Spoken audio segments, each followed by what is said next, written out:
Hello everybody, this is Yoko's Anime Reactions, and this is going to be my review for the Eminence and Shadow Episode 3. I'm sorry that I have not gotten this uploaded in forever. I have not really gotten much of anything recorded lately. I did do a couple episodes of the Eminence and Shadow today, and the reason I said there was 20 for the show is because I was 15 left for the show is because I was counting for the entire show, not how many episodes were actually out yet. And there was actually only up to episode... Let's see what episode did I do today.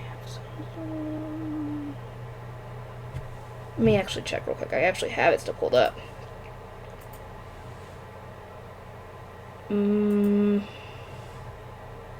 There's only up to episode 11 up right now in the dub. That's actually released in the dub right now.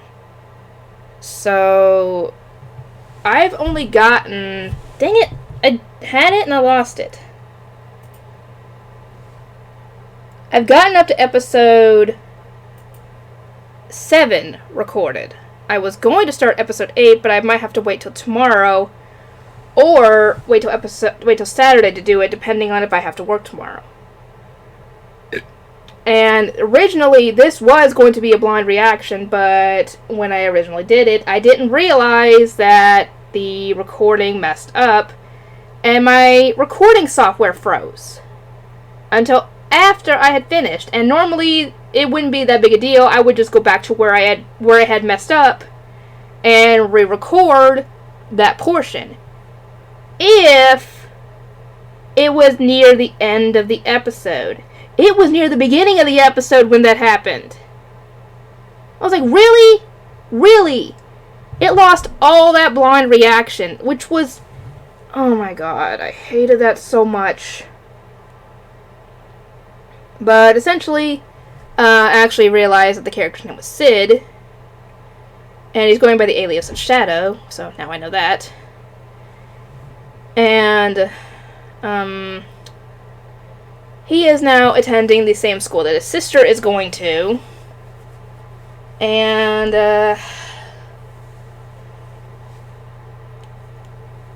in most anime where the main character has been isekai'd into another world and they're very OP and they want to try and become a background character and stay a background character, aka Trapped in a Dating Sim is one of those, they have a hard time staying a background character because they end up getting involved with the main characters and all that.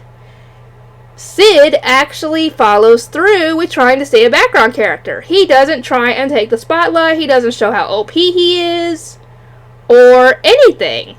Not to his family, not to his new friends, not to his classmates. Only one he shows that he's OP to is the girls in Shadow Garden. Those are the only ones that know he's OP as all get out. Especially in the next episode, definitely. Good lord. Anyway, his friends are obviously, I think everybody who attends this school are at least some form of nobility, like a baron at least, or something like that. And they're all trying to become knights, essentially. And his friends are trying to, pick up girls, trying to get a girlfriend, essentially. And you could probably guess how well that goes for them. Well, they get Sid to go and try and do it, and, he tries to do the whole usual how a background character would do it. And he usually would think, when they do it, they would get their butt royally rejected. And get themselves, get their butts kicked and everything by said girl for even daring to ask them out. Because of how far beneath them they are. Because, who he asked? He asked Princess Alexia. Her sister is, I think, next in line for the throne or something? Of the kingdom that they're in? Yeah, he asked her.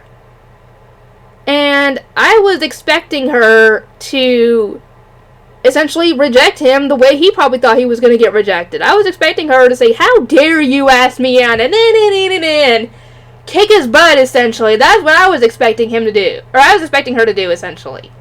Oh no, it went in an entirely different direction than what I thought. She accepted. And I was like, what the? I was just as shocked as they were. And I was racking my brain trying to figure out why. Why was she doing this?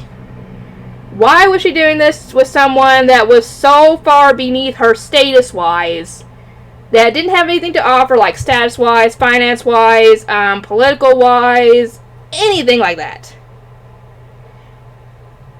Even, like, looks-wise. I mean, Sid, he's nice-looking and all, but he's not, like, eye candy or anything, to where everybody would be gawking at her for having bagged such an amazing hot boyfriend or anything like that.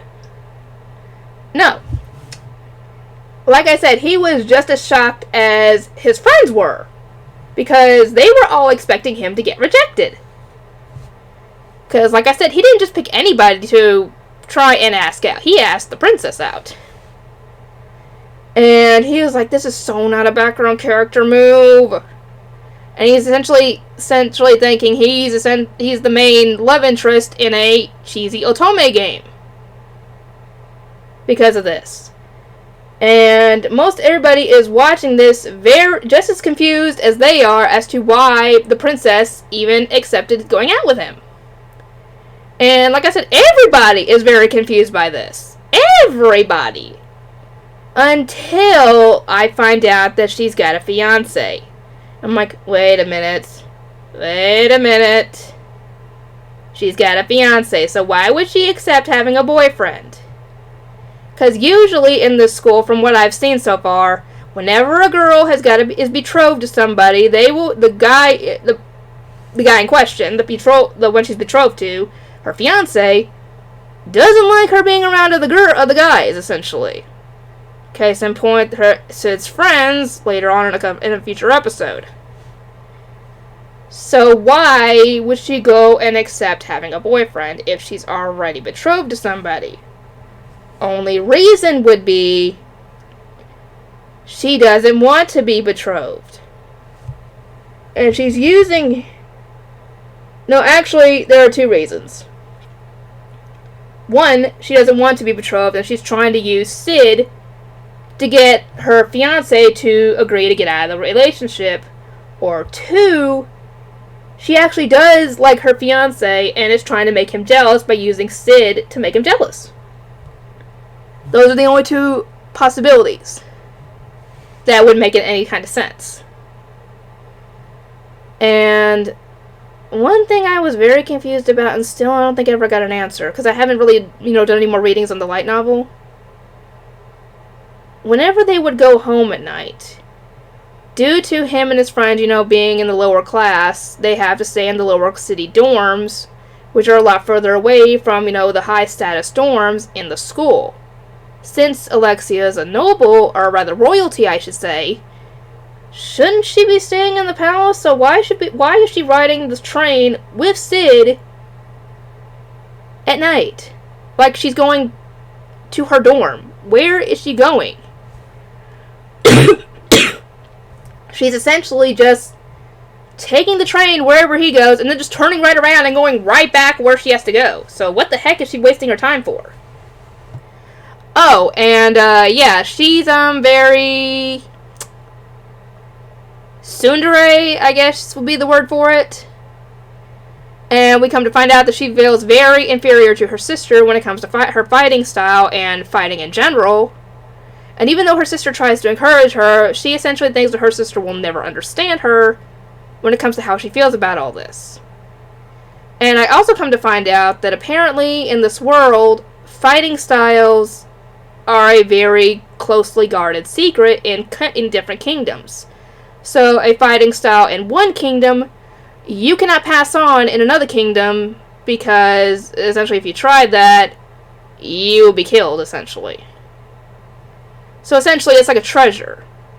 They essentially keep those close to their chest, essentially. They aren't going to let it get to another country. or be practiced in another country, I should say. At least not easily, anyway. So yeah, those are well-kept secrets. And Alexia's style is kind of reminiscent of, I guess, Sid's style, and she doesn't like that. Even though he has complimented her on her fighting style, that he likes it. And when you know it, her fiancé is the fencing instructor. And he's quite good looking, I might add. And I'm like, why would you want to get out of this one? Is he a bad person? Is he abusive? Do you just not like him? Do you not want to be just betrothed in the first place? Are you just the kind of person who just doesn't want to get married, who just want to be free? There are many reasons why you wouldn't want to get married, but like I said, we don't know the person. We just see a good-looking guy, and he seems nice, so oh boy, do I hate my words on that one next episode. Anyway, yeah. Later on, Alexia ends up leaving the train after a little bit of a heated conversation with Sid. And next day, he's heading to school with his friends, and the fencing guy, her fiancé, pops up and arrests him because she has gone missing, and he was the last one to have seen her. And Sid goes willingly because, yeah, he knows that this is messed up, and this is not good. So, yeah, now we gotta figure out what the heck happened to Alexia. Because obviously we know Sid didn't do anything. He has no reason to do anything to her.